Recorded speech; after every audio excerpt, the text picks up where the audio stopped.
How to update ADP Mobile Solutions app on iPhone. Let's get started. Launch your App Store. Make sure you have stable internet connection. Now at the top you'll see the search box. Over there type in the app name ADP Mobile Solutions and search for it. Once app appears, at the right corner of the app you'll find the option of Open or Update. If you find the option of Update, just go ahead and click on it. With that, update process will start.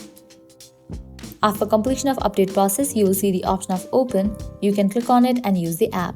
But in the case you find the option of Open as mine, that means this app is already up to date.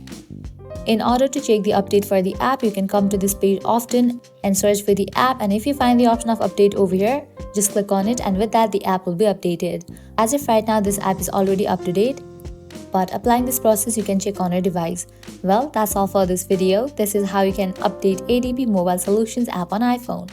At the end, if you guys find this video helpful, don't forget to like, share and subscribe to our channel. Thank you.